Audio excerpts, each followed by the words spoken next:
think most organizations fall into builder trap and like they throw people at the problem, or they start building right away and they're building before, like, build it and they will come. They build it before they come. When people know they're overwhelmed, it's probably time to build. Hey, Uncommon Leaders, welcome back. This is the Uncommon Leader Podcast, and I'm your host, John Gallagher.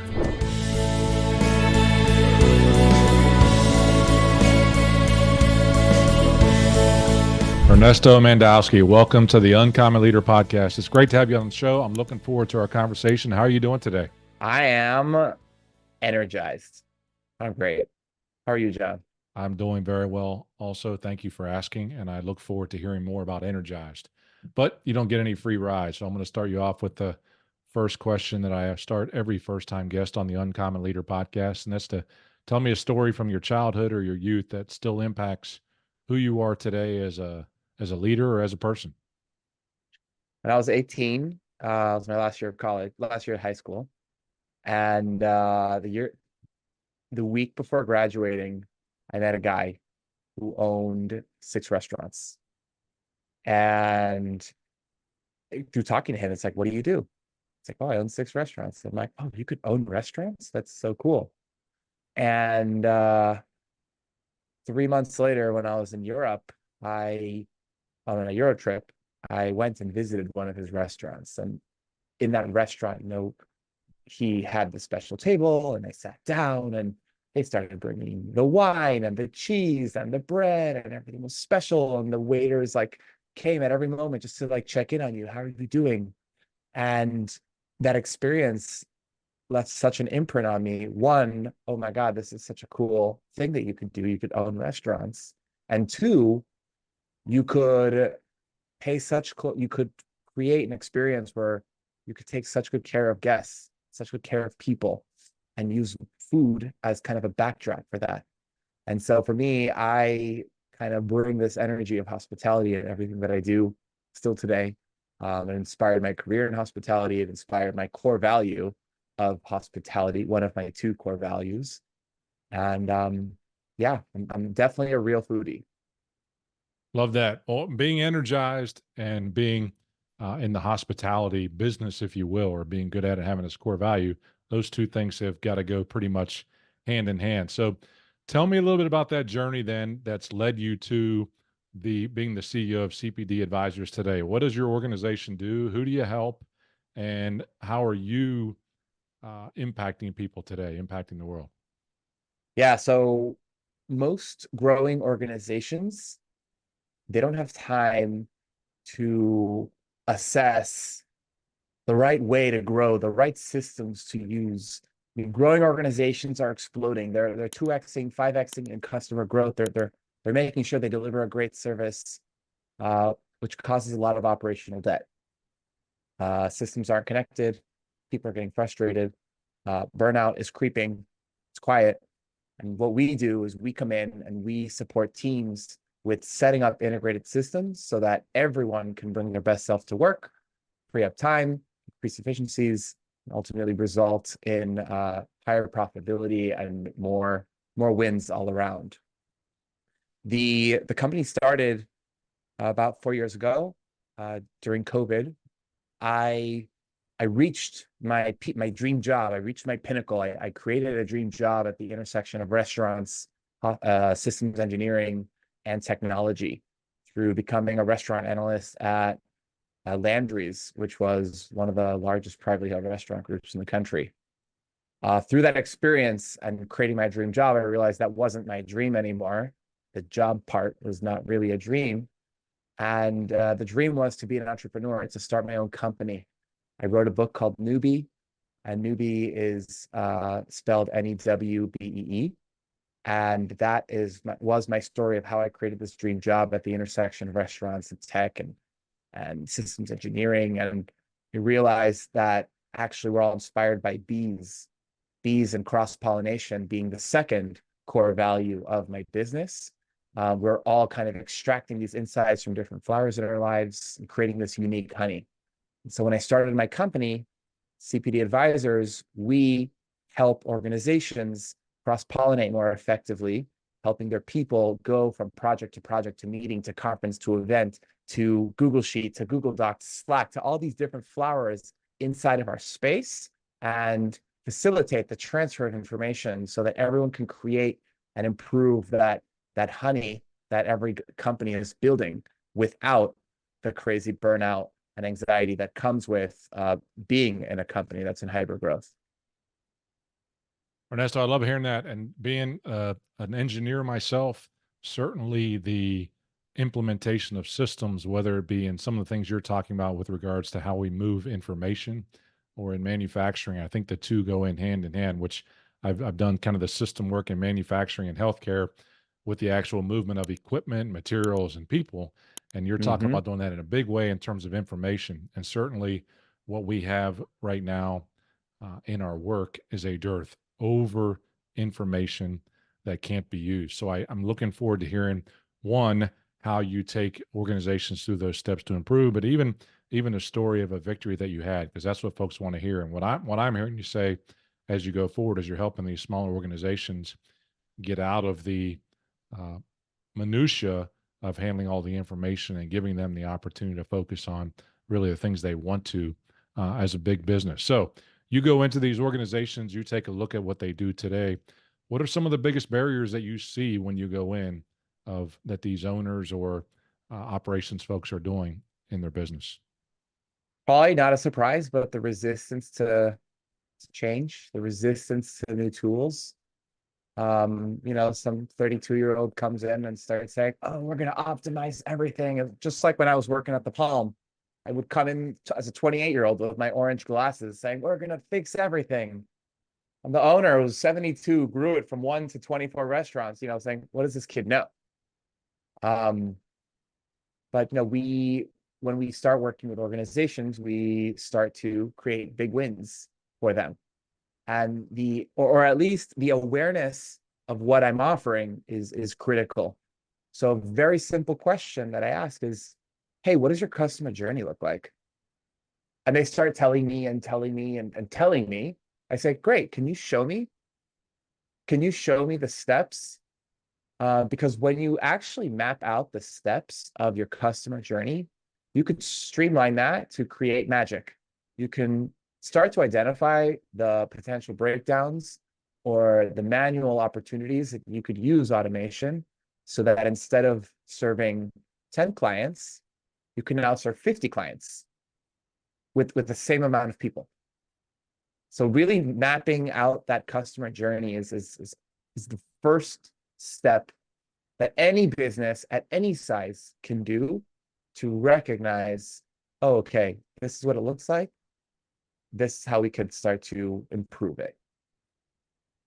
When you see that, you're pointing something out to them. When you talk about something that you go from being able to handle, in essence, 5 times the amount of business, if you will, with the same number of people, that's quite a return on the investment that you're, in essence, I'll stop short of saying guaranteeing, but certainly marketing that you can help folks go through. And I think one of the tools you talk about, and I've read it in your bio, you talked about narrowing the gap between actual and theoretical reality.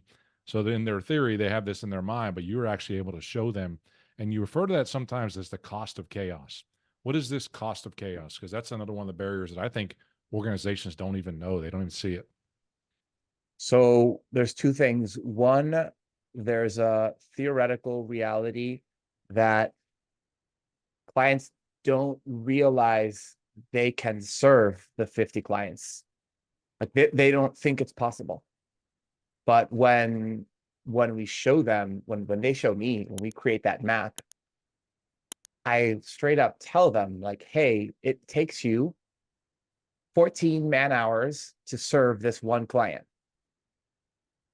Now, if we implement tools like Zapier, if we implement tools like Notion, if we connect these different tools, we could actually take that 14 hours and decrease it to as little as 6 with the same amount of people. Now that's one side. That's finding some savings, some time savings. The next one is the amount of time that we identify that people are looking for information. And this is what you were referencing, the cost of chaos. So if your company has 15 people, for example, think about how many times a day you are searching for information.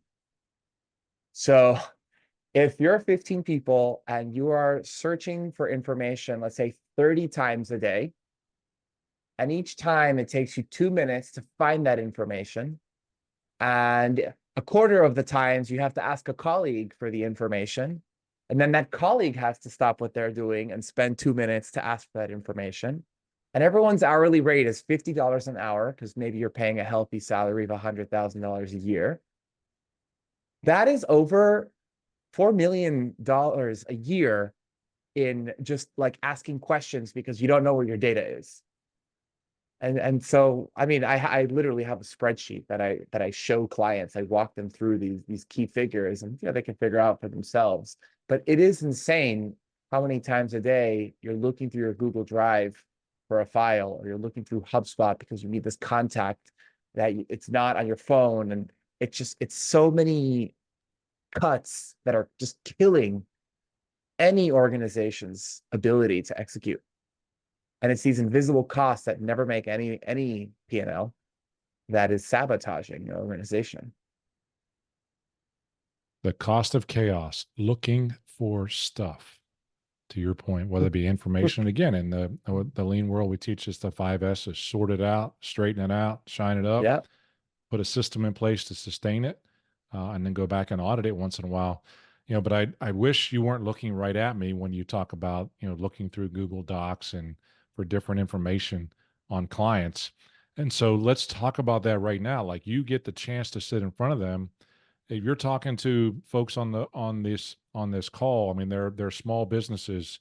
They're looking to grow their business, and sometimes the only way they think they can do that is to hire more people to get more work done. But what you're saying again is that you can help them improve just in the way they look for things, to help make themselves more effective.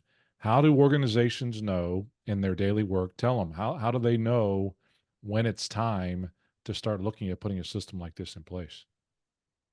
I think most organizations fall into builder trap, and like they throw people at the problem, or they start building right away, and they're building before, like, build it and they will come. They build it before they come. Organizations, I don't want to say it's never too late, but when people know they're overwhelmed, it's probably time to build. And with the right consultant, with the right partner, they should be able to help you in 3 months start creating some momentum, some transformative shifts that can start getting you on the path without adding more bodies. Because even if you find a consultant who's 50 grand, that's still cheaper than the cost of bringing someone onto your organization, waiting 3 months until they're onboarded, and you're probably going to be bringing 2 or 3 people on. Like, it's a fraction of that cost. Mm-hmm. So I would say it's one, make sure you're ready to build, and like, you need these systems. And two, finding the right person, because the right person can probably help you score some quick wins pretty fast, and then create a full transformation in 3 months. So tell us two things, Ernesto, as you get forward. Like, you were talking really about the system that you've put in place as you started your organization, the passion you have for the elimination of all this looking around, and the bringing of material together. So how do you work with someone? What do you go in, and what are some of the first things that you do? But even outside of that, talk about a client that you've worked with, a success story that you really like to talk about in terms of how they've made improvement. Sure. We have a client out in Denver. They're a software development shop, about 35 people. And I met their executive team. She actually is a brand builder in our community. And when I told her what I was up to, she said, wow, you got to come in, you got to look at what we're working with, and you got to train our rising operator. A lot of small businesses, they have an operator, but this operator didn't necessarily work in Fortune 500 or work in a startup, didn't necessarily go through that experience of of learning the 5 S's, of learning these principles to keep scores of people on the same page. And so with Amanda, we put her through our signature framework. And our signature framework is called the 6 pillar system. The 6 pillars starts with your priorities, which is about defining what's important for the company, documenting the objectives and the key results. Then it's moving into the people, which is all the relationships that you are managing, your sales relationships, your partnerships, all the vendors that are supporting you, your community, all these people that help you succeed on your priorities. Then the third P is projects, which are all the tasks that need to get done by the organization. The fourth P is promotion, which is all the storytelling, all the content creation that an organization shares with the world to attract new collaborators. The fifth P is playbooks, which are your SOPs, your standard operating procedures, your processes, everything gets documented. And the sixth P is planning, which is your daily, weekly, monthly, quarterly cycles. And so with Amanda and her team, we did an analysis, we understood where they were at. Of course, they had dozens and dozens of Google Sheets, and we got them loaded up onto Notion, which is the primary software that we work with. And we set up the 6 Ps in her business. And so now Amanda, her CFO, and her COO are reinvigorated, because if we go back to that cost of chaos, they don't have to search across 10 different Google Sheets to understand the status of a current client or what's top of mind on John's worry list, because every time it's on a different Google Sheet, it's in a different folder. Like now it's all in Notion. Everything is exactly where you need to find it. If you want to look at last week's notes, it's all sorted by the date. The projects are tied to every client, the dollar. I mean, everything is there. It's like almost like a magical ERP for small businesses in a sense. So going in there and looking at those are fantastic outputs with regards to having that. And you mentioned early on, one of the biggest barriers that you see is resistance to change, resistance to something new. Folks get used to and get attached to their Google Docs and their Google Sheets and their Microsoft processes that they use as a small business, and they have to learn something new. That's part of the resistance to change. What's some of the advice that you give to leaders, small business owners especially, that are facing that dilemma as they go in? How do you help them overcome that resistance? Well, one is definitely a show, don't tell. Definitely like show how I use it, show how other people are using it. At the beginning of the conversation, I mentioned that bees it's the second half of our core values, of our essence. What we do is when we work with clients, we are taking best practices from how the 6 Ps look in all different sorts of businesses and sharing it with each other. It's kind of an understood practice that, hey, we take what we build with you and share it with other people, because that's just the benefit of knowledge transfer. Everyone understands how, like, the best practices across industries, people will get it. The next software developer that we work with, like, they're going to see Amanda's company as a success story, and they'll trust that we know what we're doing. So it's definitely on the show, don't tell, and help them score quick wins. And the last one, and this is a tough one for people to swallow, leaders are resistant to change, probably out of some self-centered reason. Yes, they have a lot of pressure, but imagine if you help them understand, hey, the 30 people in your company will work more effectively.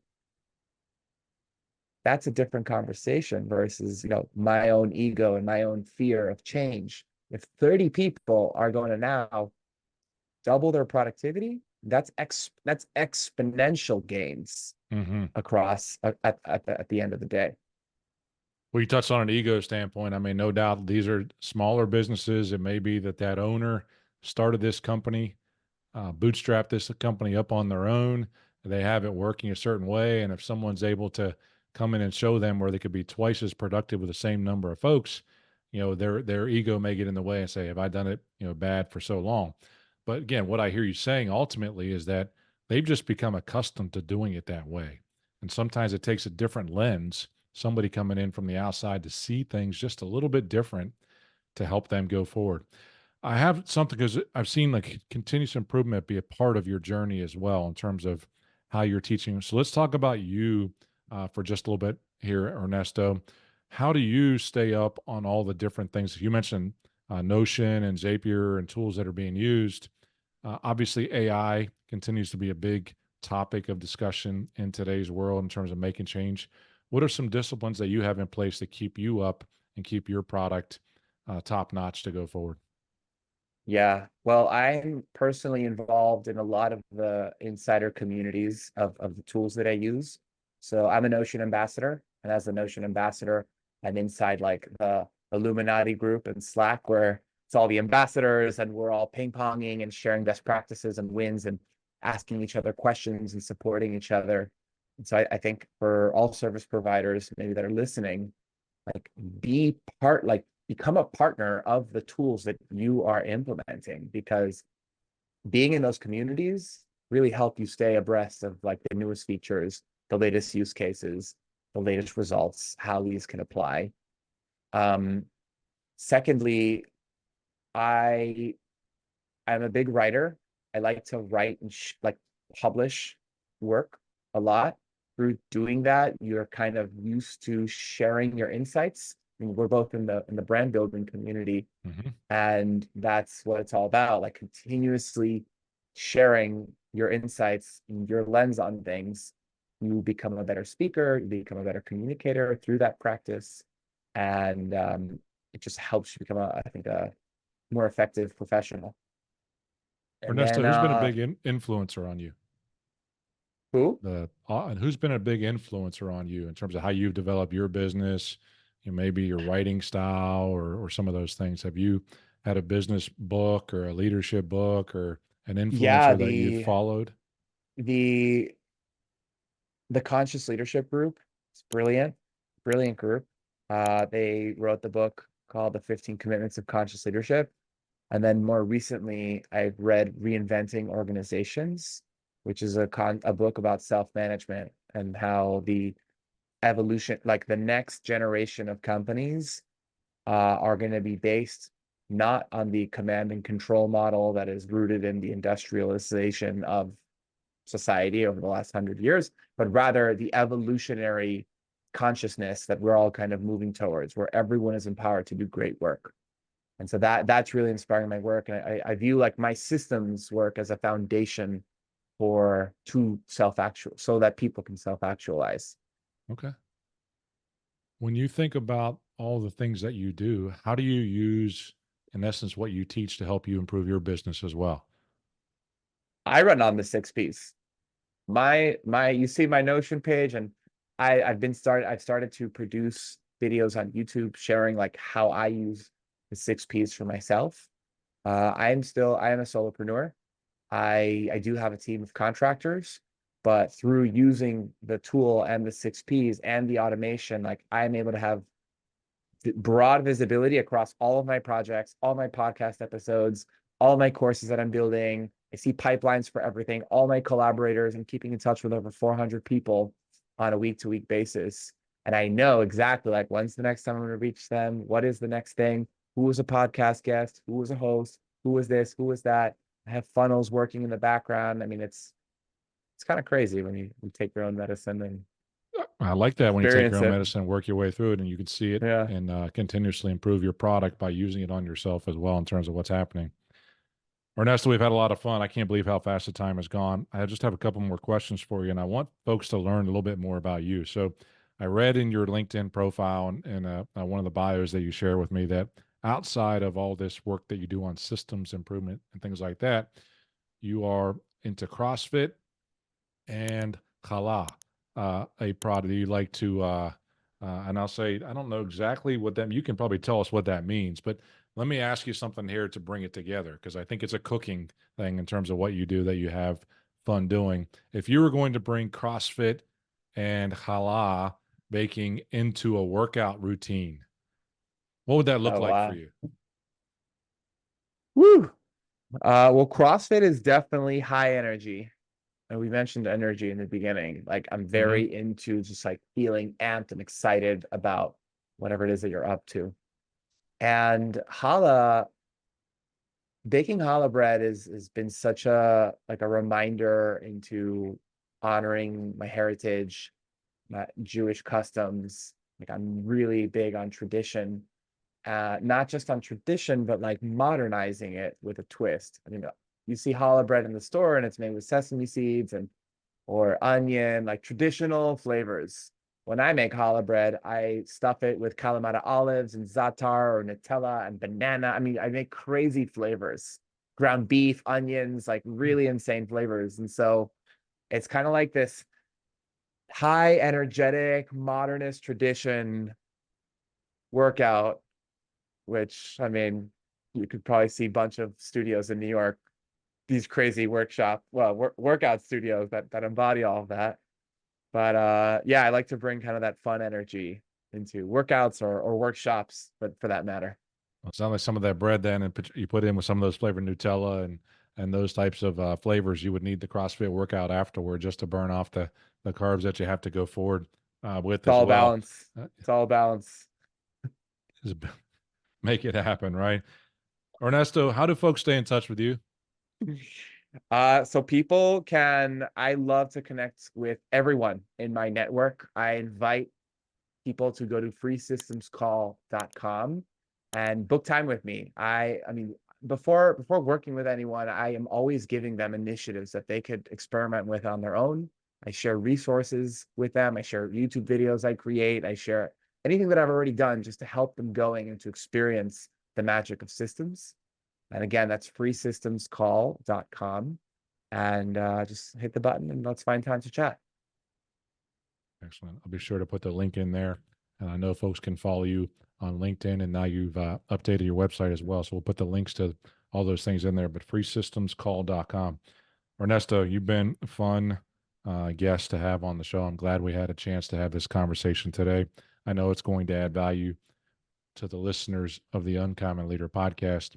I'll finish you off with the question I always ask my first time guests at the end, and it's something that can be really impactful for you. But I'm going to give you a billboard, and you can place that billboard anywhere you want to for folks to see. What's the message that you're going to put on that billboard, and why do you put that message on there? Without a doubt, it's share your honey. And my whole thing, like your honey is that unique essence that represents who you are as an individual. As a company, your honey is that value prop. Um, you heard challah. Challah is a form of my honey. And when I share that with people, they get so excited by the freshness of it, by the deliciousness of it. Like that's what everyone has to do these days. It can be anywhere. The billboard can be anywhere, but the message is clear. Share your honey. It's your special gift, and do what you need to do to share as much of it as possible. Love that. Well, I appreciate you sharing your honey today with the listeners. Ernesto, I've enjoyed our conversation. Let's stay in touch, and best wishes to you going forward. Okay. Thank you, John.